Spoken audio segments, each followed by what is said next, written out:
Welcome to NewYorkBIO's Patient Engagement Summit, an annual event bringing together patients, advocacy groups, and life science and biotechnology leaders.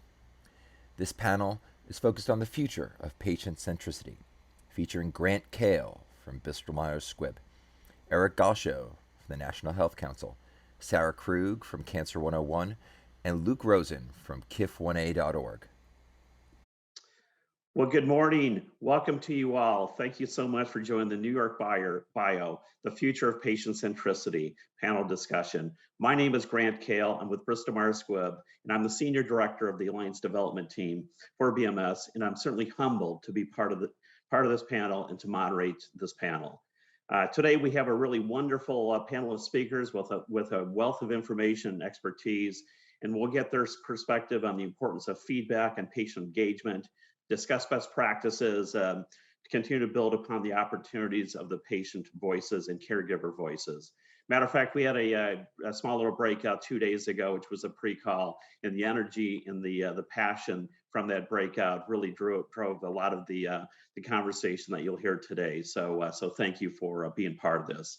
So how the next 45 minutes will work is we will have a discussion for approximately 35 minutes with my questions that we have, and then we'll open up for Q&A for the back half of the for 7 to 10 minutes on the back half of the program here. So obviously we want to hear from you, so please input your questions in the chat or in the Q&A tab, and Derek is monitoring all those questions. So we'll do our best to address the majority of the questions that are asked during the time that we have. So we're so grateful for your attendance this morning, and we're truly grateful for the amazing panel of experts that we have. You'll see that they're innovators, they're trailblazers, they're leaders in their field, they're certainly advocates, and they have a passion for the patient and also the caregiver. So with that being said, I'll do a quick introduction, and then I'll turn it over to our speakers. But first, I'd like to introduce you to a leader and an innovator in advocacy, is Sarah Krug. She is the CEO of Health Collaboratory and the Executive Director of Cancer101. And the Health Collaboratory has launched various innovations, such as the prescription to learn in the patient Shark Tank. Our second speaker we have, and he's truly a leader in rare disease. It's my pleasure to introduce you to Luke Rosen. He is the founder and board chair of the KIF1A.org organization. Luke and his wife, Sally, started KIF1A.org in 2016 following their daughter, Susanna's diagnosis of a very rare disease. A humbling experience there, humbling story. And certainly I love when I go into their website to hear all the superhero stories from all the kids that are part of the KIF1A.org. And then we have a leader in policy, Eric Gauscho, Senior Vice President, National Health Council.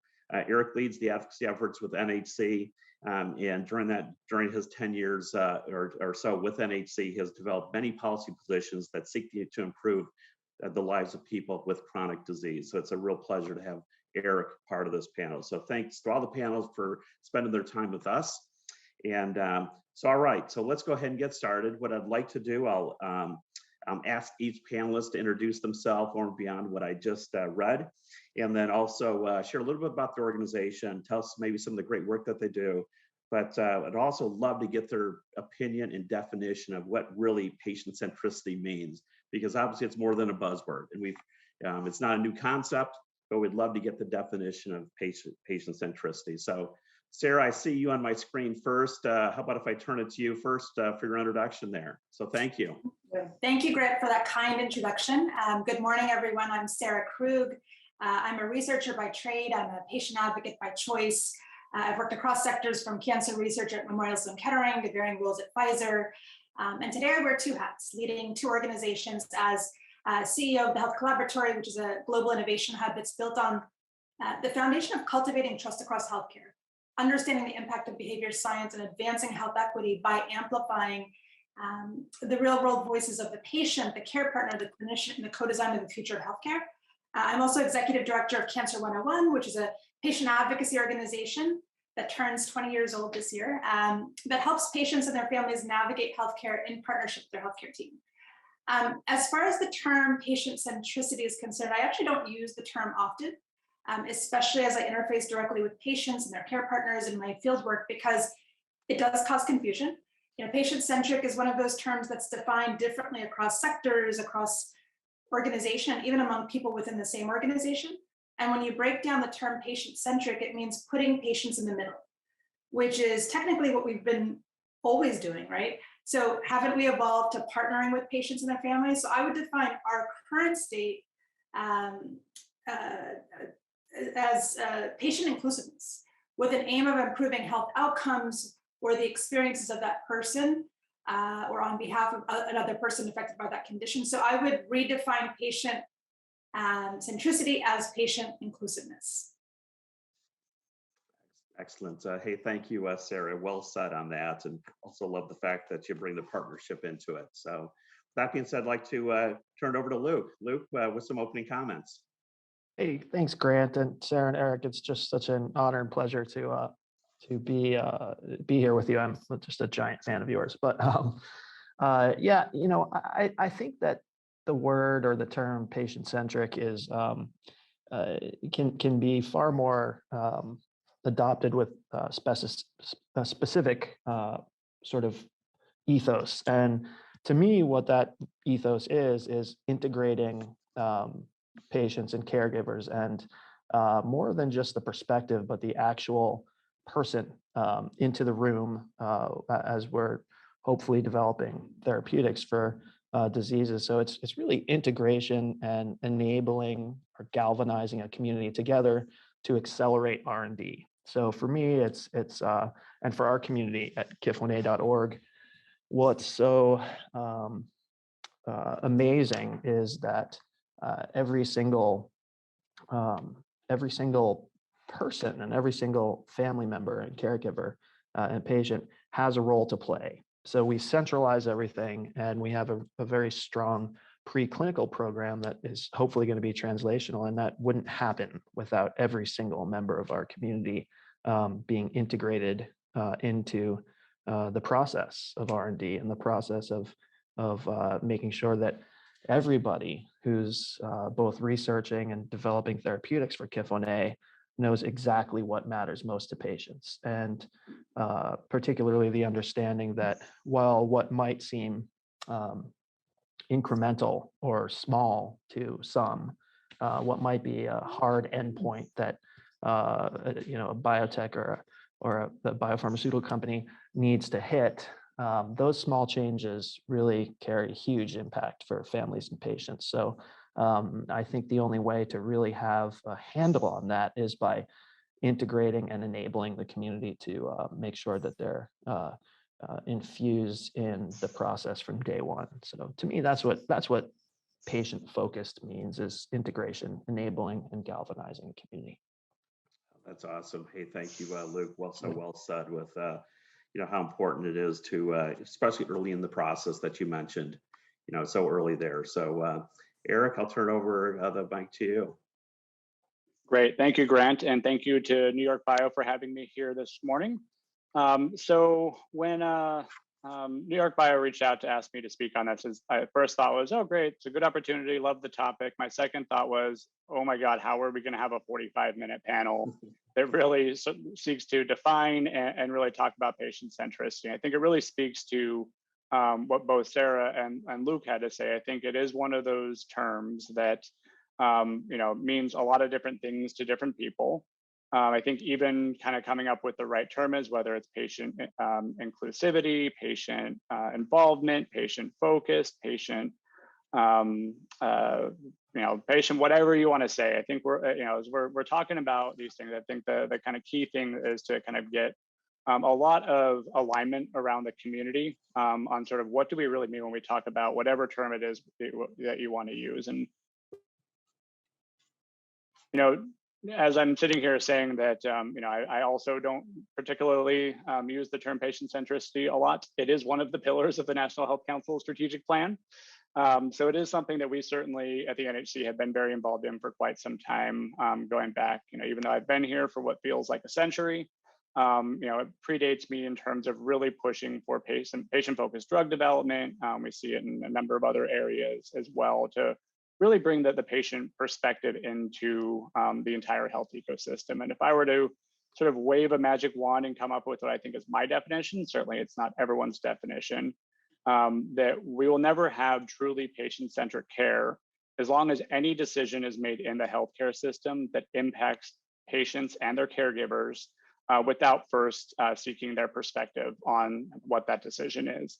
So this will be research, development, coverage, care delivery, looking at policy and advocacy, to really be truly patient-centric. If we're gonna kind of put some teeth to the buzzword, patients need to be involved in every critical decision that's made about them and their health and their families. Excellent. Yeah.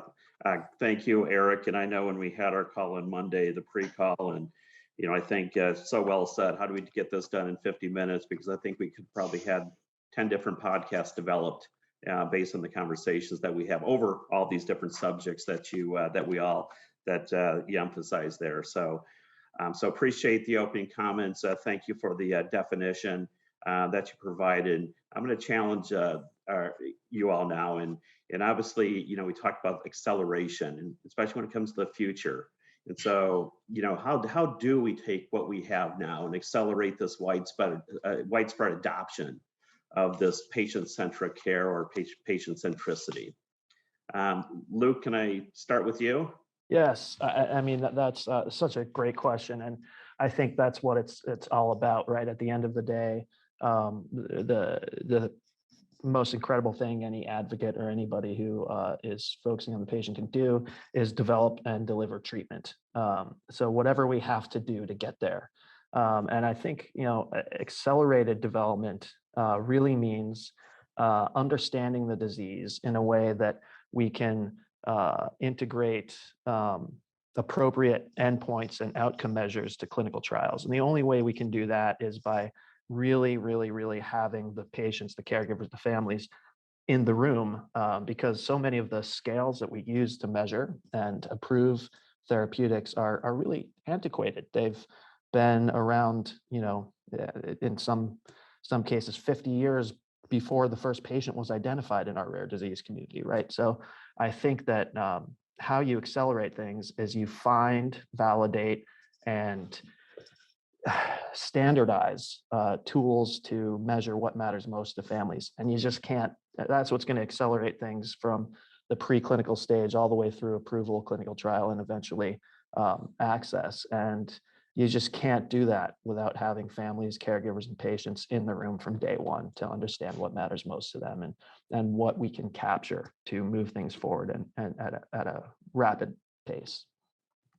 Excellent. Great. Thank you, Lou. Eric, how about I turn over that question to you, just from your perspective, from an NHC, accelerating this widespread adoption. Obviously, there's a lot of different ways to go there. Love to get your perspective. Sure, and hopefully this isn't too controversial, but I will say if there's sort of one thing that motivates anybody in the healthcare system, it's money. And I do think that probably the best way if we truly want to accelerate patient centricity is start rewarding it and incentivizing it. I think if we look at, for example, the development of medical products, the more patient engagement that you involve, the more that you are actually demonstrating that the outcomes that your products are designed to meet are things that are important to patients, the more we should be rewarding that, whether it be through the regulatory process, all the way into payment and coverage, really being able to determine, and I think this applies to the payers as well, to make sure that they are truly valuing the patient perspective in terms of how they're making their coverage decisions. I think all the way from bench to bedside, patient engagement needs to be a part of it. As we think about within the provider setting, are we truly incentivizing providers through payment models and through quality measurement to ensure that they are truly engaging with the patients that they see and that they serve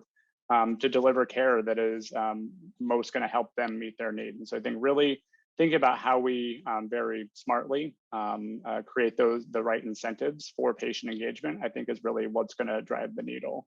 With that said, I completely agree with Luke that there needs to be some things that are sort of pre-competitive, more collaborative to really standardized measures.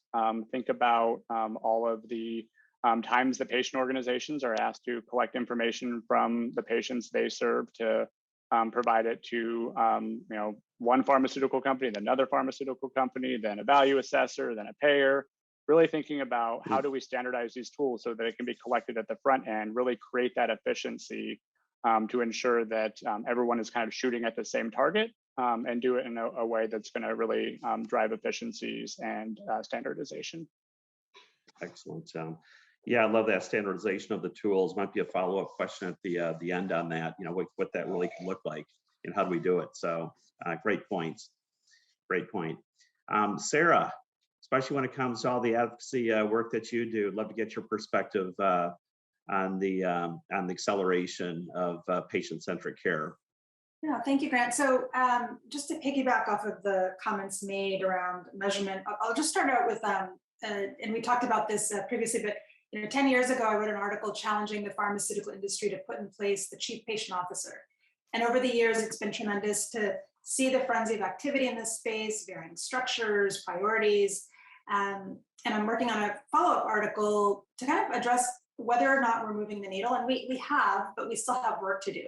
And I'll touch upon a couple of observations. So it's important we demonstrate the return on value. So again, piggybacking off of the comment made around measurement, return on value to a patient, to a family member, to industry, to not only ensure adoption, but also sustainability of patient inclusiveness. It's important we demonstrate value to ensure this doesn't fizzle out as we move on to that next trending topic. We aren't done here yet, and patient inclusiveness needs to serve as the foundation and be anchored in all healthcare strategies across every team, not just those designated as patient focus. We also need to expand our discussions beyond our respective circles to convert those that may not see the value or understand how this might apply to what they do. Patient inclusiveness, it's not one size fits all, and it needs to be adapted to fit culture, to fit constraints, to fit needs. So we have some work to do there as well. Excellent.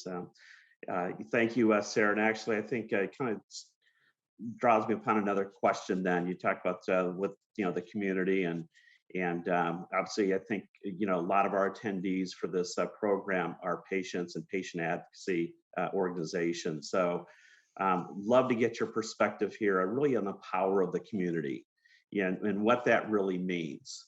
So, especially having one voice at times, but see some of the examples that Luke has shared over the what I've learned from him is how important that power is of the entire community. And also a big piece of that is the voice that's not heard, the underserved community. So I guess my next question here is comment on the power of the community. And Eric, you mind if I start with you on this one? Sure, and I'll just kind of speak from the sort of advocacy perspective and say that we can't do it without you. It is the most powerful tool that the patient advocacy community has are the advocates themselves. And I say tool not pejoratively, but certainly it is the perspective that we get from the patients and their families themselves is the most important thing we have, and I think for two reasons.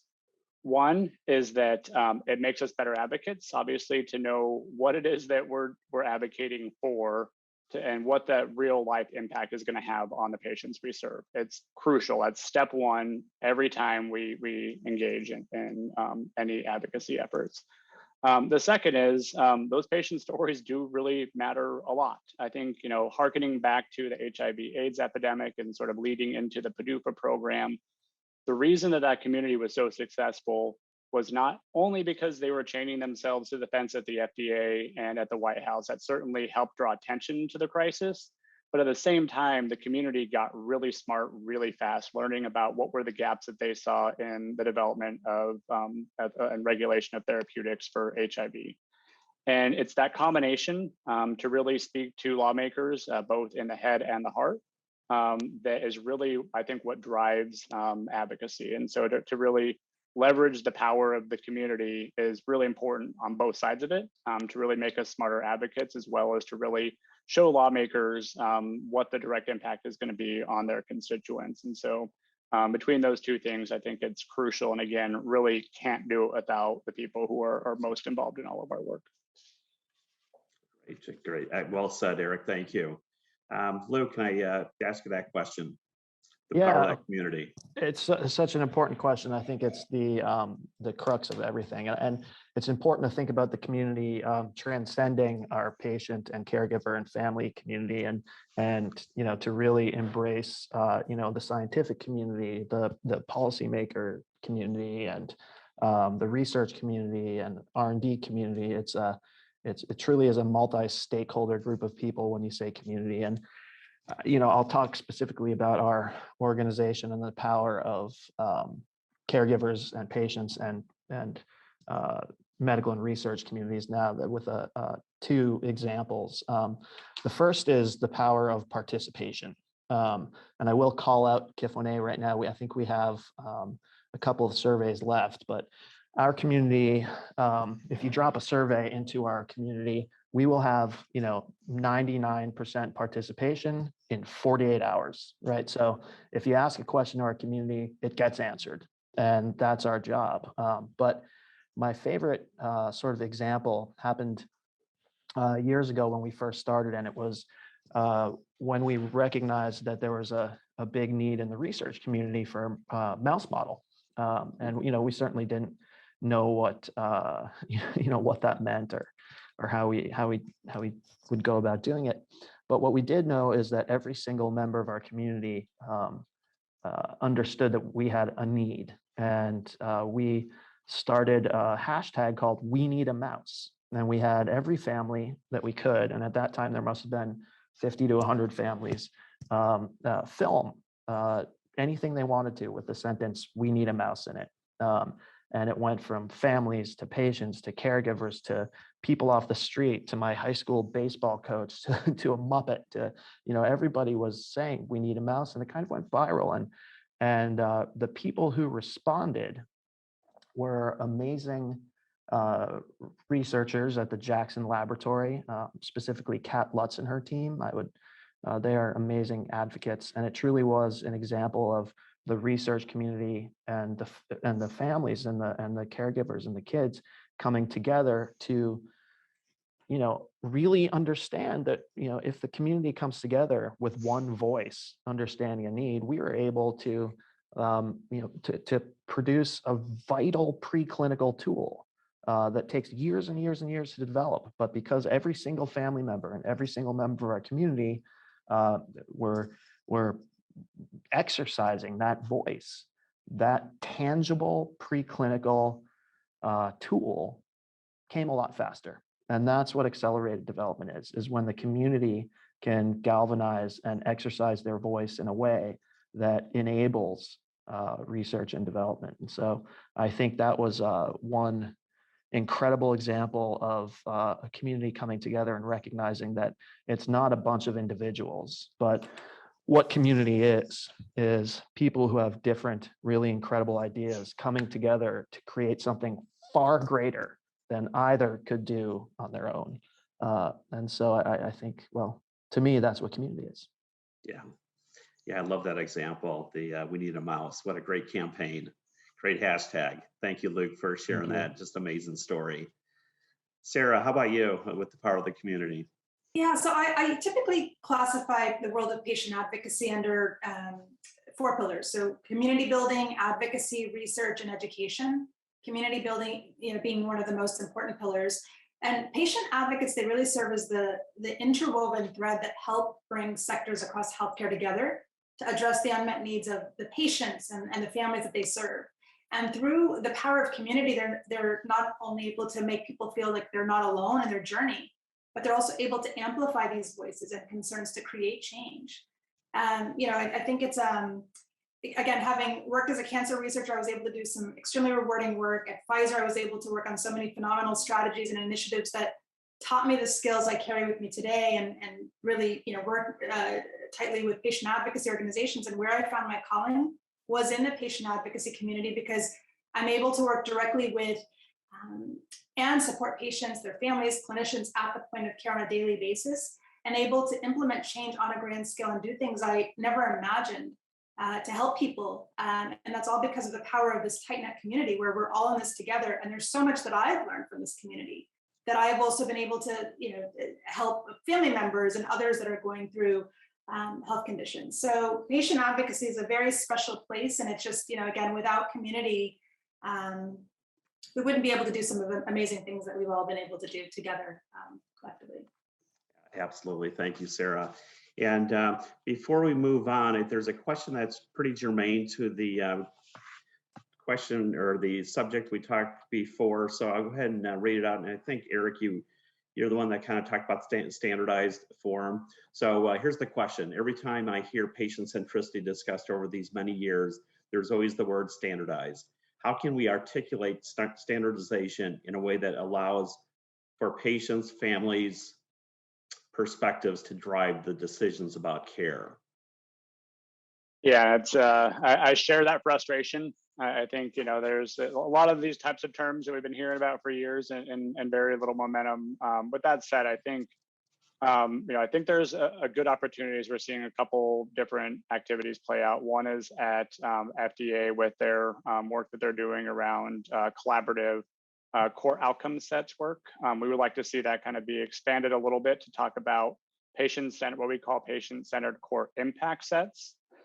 So really designing the tools and measurements with patient input to ensure that they are tools and measurements that are most impactful to patients.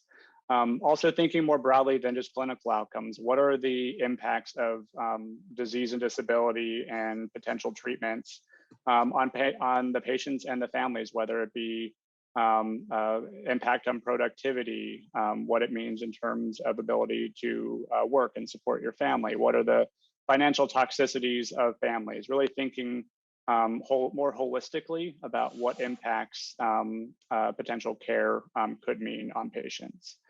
That's one. I think there's also good opportunity with some of the work the Patient-Centered Outcomes Research Institute is doing, looking at the full range of economic impacts and burdens. It's something that's new in their most recent reauthorization that really, again, is kind of speaking more holistically to the patient. And I think that these things are going to be crucial to really do this in a pre-competitive, collaborative way. Because again, this is something that is just a huge burden on the patient community to have to field surveys time and time again, asking almost the same exact question, but in a slightly different way, making sure that it's suitable for whatever purpose that data is being collected. But if we're all asking, what are the most important impacts and outcomes to patients, we can ask them in the same way, make sure it has that scientific rigor and suitability, whether it be for regulatory review or for payment or for value assessment. Because I think it's going to be crucial to really create those efficiencies so that, particularly if we're looking at this from a pharmaceutical industry perspective, they can get their product on the market and go back and start researching the next one. So I think it's going to be really important just to create that efficiency as well. And certainly can have a tremendous impact on the care that patients receive. That's such a great answer. And I feel like how rare disease organizations, at least like ours, who don't have approved medicines, think about what standardization means. Standardization to us means tools that support approval of therapeutics, because so many therapeutics, fall off a pipeline or just disappear because the tools, the standardized tools, don't exist in a quantitative and a qualitative measure.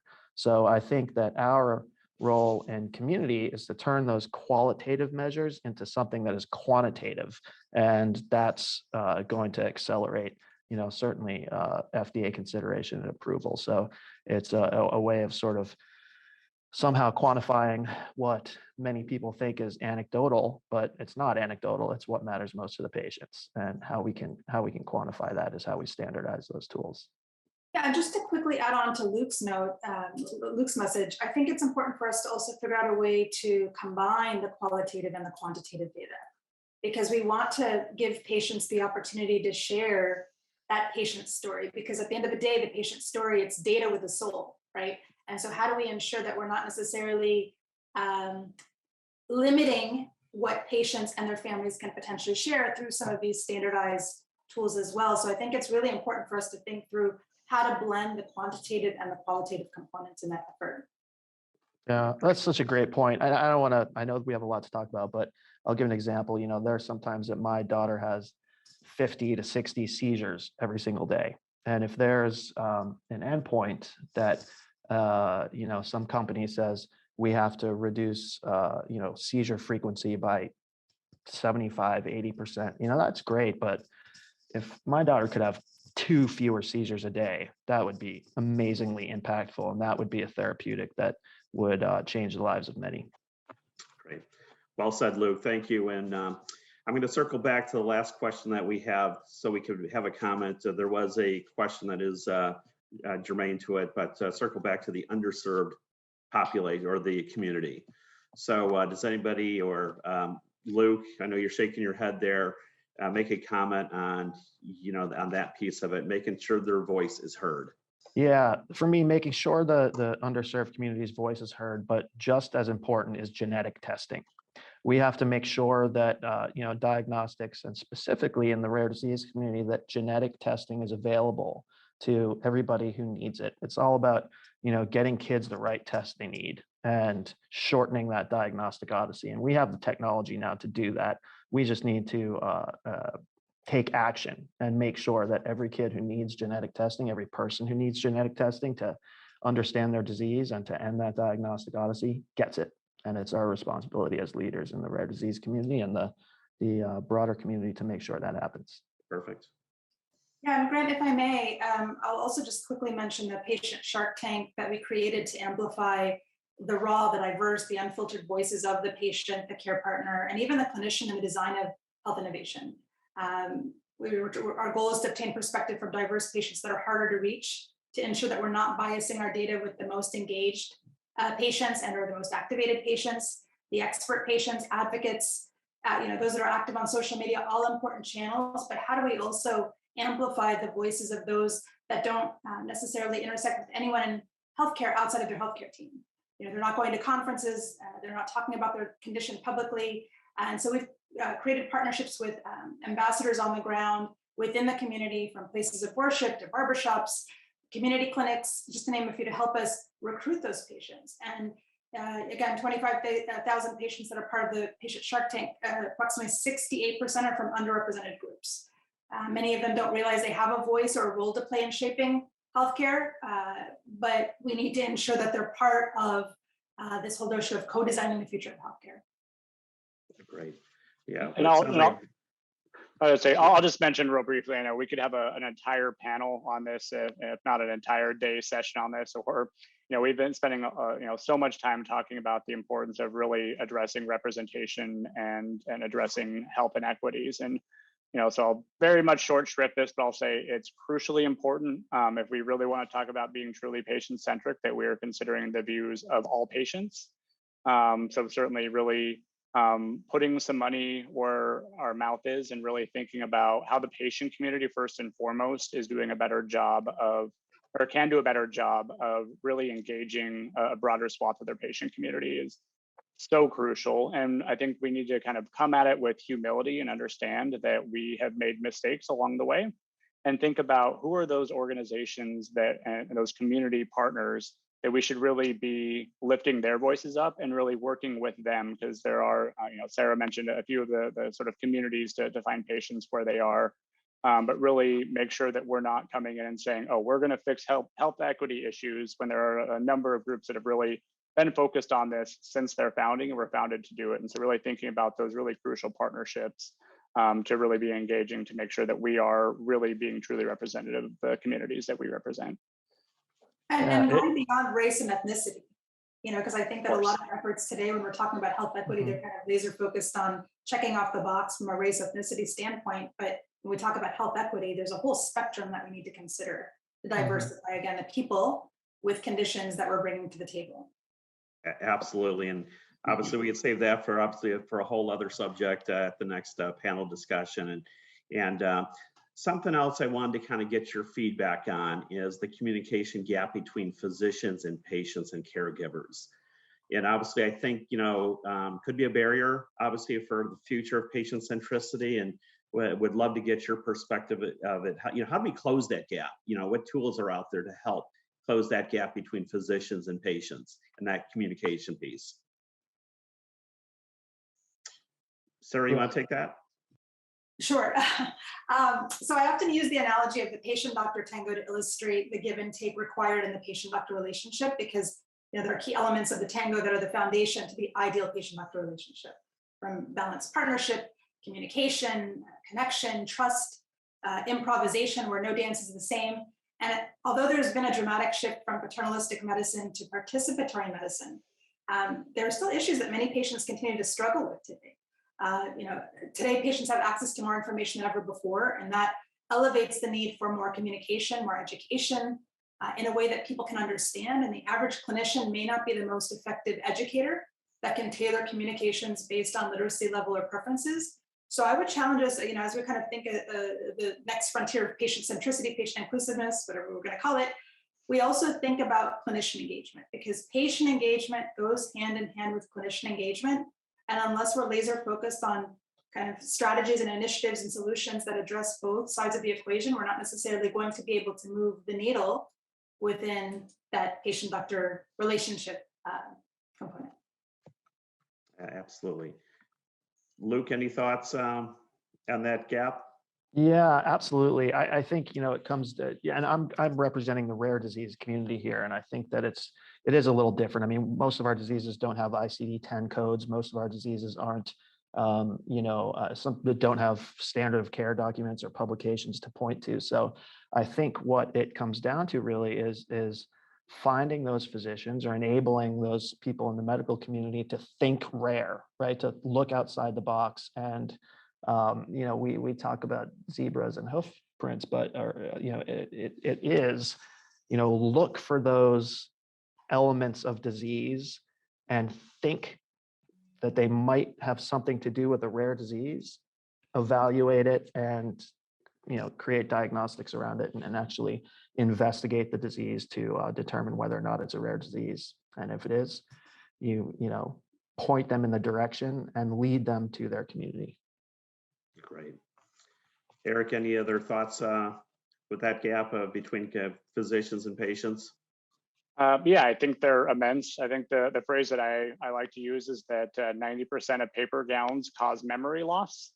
So as you think about the encounter that patients have in an exam room, the power dynamic, and to Sarah's point, I think there's been improvement here, but the power dynamic is certainly one that does not lend itself towards great collaboration and co-development of care plans.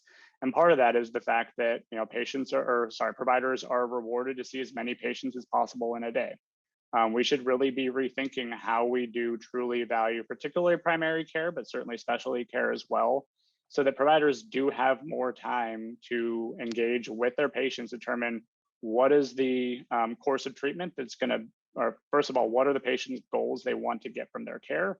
And what's going to be the course of treatment that's going to help get them there? We're all living for something. How do we figure out what that thing is and really make sure that we're treating patients as people and figure out ways to do that? And so I think that's kind of one step, I think, to really create a better relationship between patients and providers. Great. Thank you, Eric.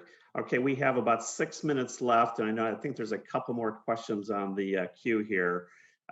Before I get to that, and then we'll maybe in 30 seconds here for the three of you. We were talking about future of patient centricity. So what do we need to do really to emerge, or what's the future going to look like when we reshape the healthcare industry? If you have a crystal ball with this whole patient centricity, scope in mind. I'll kick us off. So I would say a greater emphasis on trust through transparency-centered design, where we're crystal clear about our intentions and honest with our actions, including how and what data is collected, utilized, protected, shared. My motto is transparency is the most disruptive innovation of the 21st century. So I think it's very important that we prioritize that as we embark upon the path forward. Excellent. Thank you, Sarah. Yeah, and I think that it's all about participation. For us, it's if I had a crystal ball and could look into the future, every single member of the community, be it scientific or patient community, is participating. whether it's participating in things like endpoint enabling studies or clinical trials, or even just discussions. And I shouldn't say just discussions because those discussions are critical, but even if it's discussions online with newly diagnosed families, the name of the game is participation. And if we can get everybody participating, we'll accelerate development of therapeutics for sure. Well, I think to look at the future, when you look at where we have just come from, obviously the pandemic has been one of the biggest change agents that we've seen in our lifetimes. And what are those lessons learned that we have emerging from the pandemic? I think whether it be how we research and deliver care. We just heard the previous panel talking about the use of technology in clinical trials. We've seen a great uptick in the use of telehealth to deliver medicine. And so what are we thinking about in terms of how we utilize lessons learned and utilize technology to really deliver care in ways that patients say is the best way for them to be cared for? I don't want to say that telehealth is going to be this end all be all. It's going to fix it for everybody. I think there's a potential there to further perpetuate disparities. So how do we make sure that we really are engaging patients, figuring out what are the services and products that they need and how are we best going to get them to them based on what their needs are? Okay, great. Thank you, Eric, for that. A couple minutes left here. I have 2 questions on the board we'll get to. So I'll have one of you answer each one of these. So here's a question. How would we put patient centricity in the context outside of rare disease, either for a therapeutic area like diabetes or heart disease, where the patient may live with their condition for decades?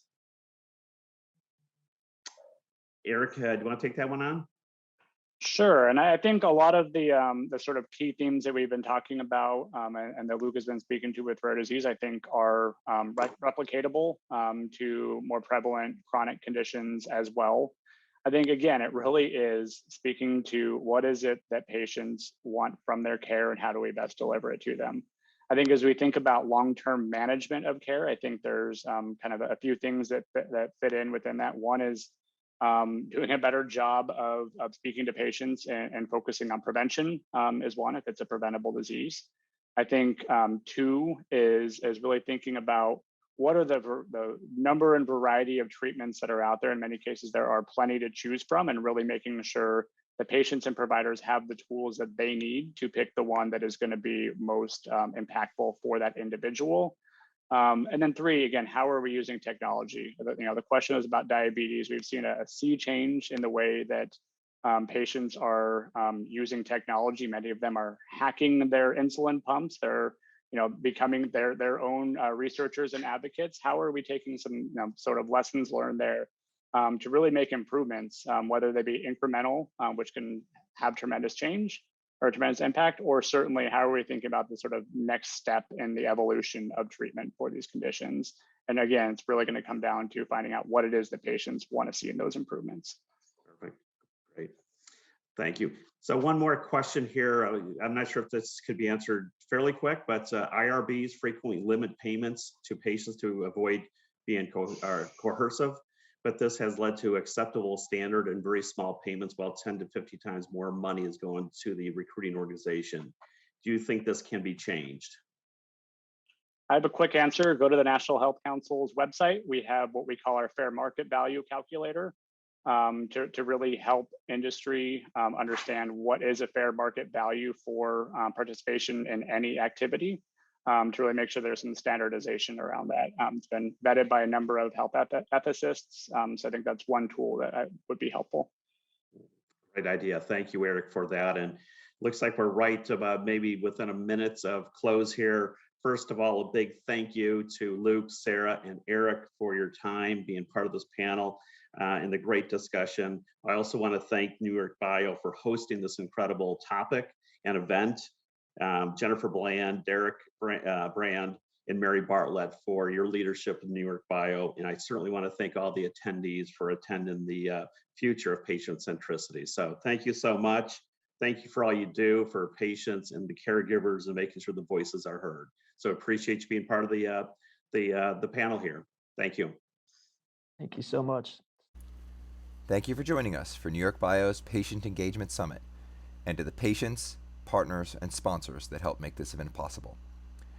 please visit our website at www.newyorkbio.org and follow us on LinkedIn and Twitter for more.